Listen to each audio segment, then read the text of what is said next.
Check out FlipsideGaming.com for all your gaming needs. Use the promo code HEROES to save 10% on all orders over $10. Between now and December 16th, if you use this promo code, you will automatically be entered into a drawing where 13 winners will each win one of the Flipside Gaming Masterpiece Collection playmats. See the description below for more details. Hey there, this is John from Heroes and Legends, and it's that time of the week again where we look at the results from the big tournaments that occurred over the weekend. And we have three to talk about today. Grand Prix Portland, which was a modern event, Grand Prix Liverpool, which was unified modern, and the Star City Games Invitational, which is a combination of standard as well as modern. So we'll be looking at the results of these tournaments with a special focus on the cards from Guilds of Ravnica that performed well. Quickly before we get started, just a fast reminder, if you check out the description below, you'll find a few ways to support the channel, one of which is our Patreon page. You're also going to find links to products on Amazon down there. If you make any purchases on Amazon, once you go through that first link, we'll get a small percentage for the channel. Finally, Flipside Gaming still offering a promo code for our viewers. Hopefully, you can save some cash while you support us. And as always, thank you not only to the folks that look at those links, but to each and every one of you. Y'all make the channel what it is, and let's get into it. Let's begin with the Star City Games Invitational. Now, this is not an open tournament. It's a little bit smaller, so there could be some metagaming against a smaller field. And it also is a combination of modern and standard. So the players that top 8'd here also were playing with the modern deck, which we'll look at in just a moment. It's possible in some cases the modern deck did better than the standard deck, so just keep that in mind. But here's what they were playing when it comes to standard. First place, is it Drakes? That also came in 8th place. Second place, Golgari Midrange. That also came in 4th and 5th. Third place, Jeskai Nexus. Very interesting. We'll look at that deck list in a few moments. And then 6th and 7th place was Selesnya Tokens. So not a lot of big surprises here. I mean, we know Is It Drakes, Golgari Midrange, and Selesnya Tokens have been strong. But it is kind of interesting to see Jeskai Nexus show up here. So let's look at some of these deck lists and see what was going on. Here's that first place Is It Drake's deck list, and it's not too unusual. We're used to looking at this deck now. I will point out, though, 4 copies of Enigma Drake. That has varied over the last few weeks. In fact, the last couple weeks, I haven't seen as many Enigma Drakes in these decks. But this week, that particular card did make a pretty big comeback, not just in this build, but in a lot of them. So that's interesting to note. Other than that, though, of course, you got 4 Crackling Drakes. You have 2 Niv Mizzet Parent in this particular one. This version is not running Phoenixes at all. That's worth noting too. And then aside from that, you have your cheap spells, your ops, your dive downs, your shocks, all the things you're pretty used to seeing now in these decks. Let's take a look at what cards from Guilds of Ravnica played the biggest role here, though. We had 4 copies of Crackling Drake in the main, Niv Mizzet Parent, a couple copies in the main. Lava Coil was here, Beacon Bolt, Discovery and Dispersal, and Steam Vents. Out of the sideboard, we had Rahl Is It Viceroy, another copy of Niv Mizzet, and another copy of Beacon Bolt. Golgari Midrange came in 2nd place. Now, this deck we're used to seeing, but there are a lot of different iterations of it out there. This was the one that seemed the most successful, though, for the most part, with some minor changes here or there. Notice there's no Doom Whispers here. None of the Golgari Midrange decks in the top 8 were running that card. There was one that came in 13th place, though, that was. So not too far off, but I just thought that was kind of interesting. When it comes to Planeswalkers, this is one of the builds that's not using either of the Veraskas, but it is one of the builds using Karn. Just 1 copy of Karn here, but you'll see 1 or 2 sometimes in these builds, or sometimes you don't see any. And you also get 3 Vivian Reeds in the main here. Other than that, you're pretty used to the deck list at this point, I think.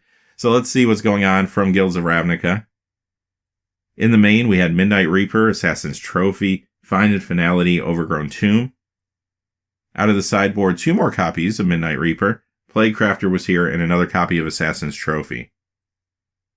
Okay, here's that 3rd place Jeskai Nexus deck. Now, it's very similar. I mean, the key ingredients of the old Bant Nexus deck from last season are here. 4 Teferis, you get 2 Karns in this build, and there's also, of course, 4 Nexus of Fate. Now, even though this deck looks very familiar, of course, Guilds of Ravnica does bring some more tools. Let's see how they enhance this type of build.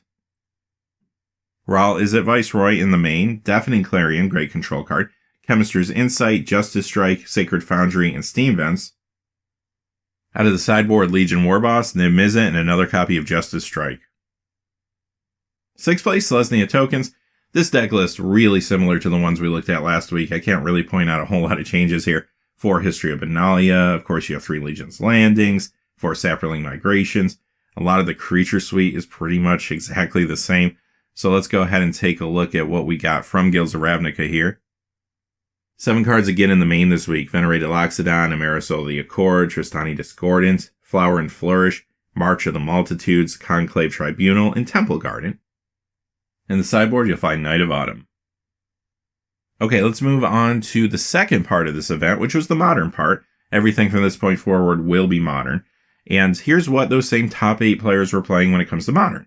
First place, Ironworks Combo. That also came in 4th place. Second place was Dredge, a very popular deck recently. Third place, Jund, also doing really well in recent tournaments. 5th place, Mono Red Phoenix, so still doing well. Last week was not a fluke. 6th place, Is It Phoenix, also showing up on the list. 7th place, Storm, and 8th place, Banned Spirits. So still a lot of diversity here in Modern. And we'll take a look at some of these deck lists that had influence from Guilds of Ravnica. Ironworks Combo came in 1st and 4th, but that deck list has not really changed, so we won't look at that one today. But let's see what's going on with Dredge. 2nd place, Dredge deck. You're probably not too surprised to see there's one key card here that has really pushed this particular deck, and it's Creeping Chill. 4 of those. Other than that, you don't see a whole lot of changes in this particular deck list from the previous weeks. There's the aforementioned Creeping Chill. But one other thing to point out, out of the sideboard, Assassin's Trophies here. 3rd place was John's, and you'll see here that this particular deck is running 4 Dark Confidants. It's always kind of worth noting how many Bobs they're throwing in there. 4 Goyfs, of course, 3 Liliana of the Val, 1 Liliana of the Last Hope. But it's a 1 card from Guilds of Ravnica that has really pushed this deck and made it better. Same with the Golgari midrange decks, too. We'll be looking at one of those later on, but of course that card is Assassin's Trophy, right there in the main. 5th place, Mono Red Phoenix, and even though we didn't see Arclight Phoenix in the deck list that we featured today in Standard, the card is showing up in Modern deck lists, and you can see it here. We'll take a closer look at it in a second, but I do want to point out the other parts of the creature suite here. 4 Bedlam Reveler, 4 Monetary Swiftspear, and then of course a lot of cheap spells. Gutshot's been very hot recently, also Manamorphose, there's 4 copies of that in here. Lava Spikes are here, so nothing too unusual in the spell column. And of course, Arclight Phoenix is the 1 card from Guilds of Ravnica that's in this build.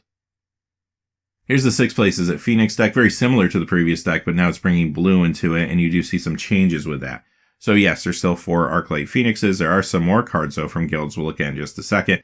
Also, 4 Thing in the Ice in the main. That's worth pointing out. You're going to find some of the big spells that we just talked about in the previous deck, 3 Gutshots this time as opposed to 2, but still 4 Manamorphoses are here. I have seen some builds running 1 or even 2 copies of Jace Vryn's Prodigy. The deck lists we're looking at today don't include that, but many are performing well with that card. That's worth noting, including a deck that was in the top 4 of GP Liverpool. But let's look at the Guilds of Ravnica cards here. I mentioned Arclight Phoenix, but Crackling Drake comes into play too. Ral Is It Viceroy out of the sideboard. 8th place was Banned Spirits, and a lot of familiar faces here if you're used to playing this deck or playing against it. You have Collected Companies, Aether Vials, of course Noble Hierarchs are going to be here, Rattle Chain, 1 copy of that in the main, 4 Spell Queller, 4 Supreme Phantom, that's been a key card recently. And then there's 1 card in the side hiding in there from Guilds of Ravnica. And again, it's Knight of Autumn, which has pretty much been in this deck ever since the card came out now.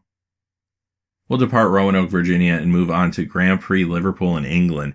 This was a team unified Modern event, so you had teams of 3 people playing different Modern decks. Here are your top 4 teams and what decks they were playing. Let's take a look.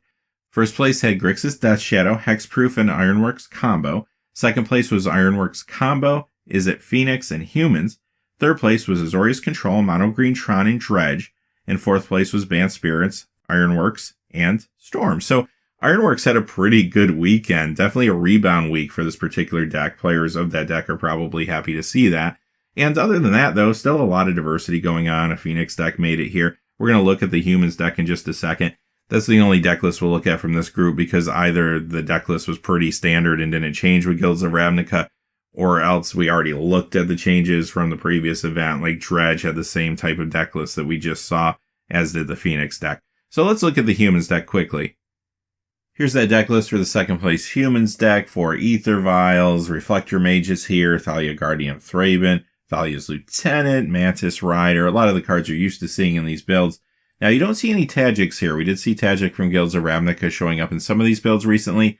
I haven't seen that as much as of late. But what I still see, Knight of Autumn showing up in the sideboard. 2 copies this time. Okay, back to the States for GP Portland, and this is a regular Modern event. First place, Grixis Death Shadow. Second place, Golgari Midrange. Third place, Storm. 4th place Is It Phoenix, that also came in 6th place. 5th place, Dimir Control. 7th place, Abzan Evolution. We'll look at that deck list in a moment. 8th place Elves. So we got some different decks here. So we have more deck lists to look at. And again, there are more cards from Guilds of Ravnica showing up here. 2nd place was Golgari Midrange. And this is very similar to the Jund deck we just looked at. You have 3 Dark Confidants in this build, 4 Goyfs, 3 Liliana the Veil, 1 The Last Hope. A lot of parallels here, and of course another parallel comes from Guilds of Ravnica, Assassin's Trophy. This time you find 4 copies in the main. In 6th place we got another Is It Phoenix deck, and there's not a lot of difference between the one we looked at earlier, so I don't want to spend too much time on this. Again, you see the 4th Thing in the Ice, you get 2 copies of Gutshot here, 4 Manamorphose, not too surprising. However, there's one additional card from Guilds of Ravnica I wanted to point out. In addition to Arclight Phoenix and Crackling Drake, there's also 1 copy of Maximized Velocity in the main. In the sideboard again, Ral Is It Viceroy. 7th place, Abzan Evolution. I'm always happy to see these decks that are maybe kind of mid-tier decks break into a top 8. Hopefully it's a sign of more things to come and added diversity to the format. But if you haven't seen this deck list, I'll leave it up here for a second so you get a good look at it. One thing I will point out though, Shalai Voice of Plenty, a newer card from Dominaria that is influencing this build a little bit. We also got a little influence from Guilds of Ravnica. And that's Knight of Autumn, 2 copies in the sideboard. Elves came in 8th place, and I actually thought this was pretty cool. So you see a lot of the familiar elves here, right? Of course, you have Line of War Elves, Heritage Druids here, Shaman of the Pack, 4 of those, Collected Companies, 4 of those. So a lot of the regular cards you see here all the time. But look at the very top of the creature list. 2 copies of Beast Whisperer. That's pretty sweet, right? So a rare from Guilds of Ravnica. I have seen this in some standard elf builds, but here it is in a successful modern elf deck. And again, out of the sideboard, surprise, surprise, Assassin's Trophy. Alright, that does it for the results, and I'm pretty happy to see all these Guilds of Ravnica cards having an influence in modern. That's actually pretty fun to see that we're getting new cards that have that kind of power level and can still have that kind of influence. But anyway, until next time, hey, thanks for watching. Please remember to like and subscribe, and have a great day. Hey, thanks for watching. This video is made possible through the generous support of viewers like you on Patreon. Check out the description below for links to our Patreon page as well as our Amazon affiliate store, where a small percentage of all sales will also help support the channel. Finally, if you haven't had a chance yet to subscribe, hit that subscribe button so you don't miss any of the new videos on Heroes and Legends. Talk to you again soon, and have a great day.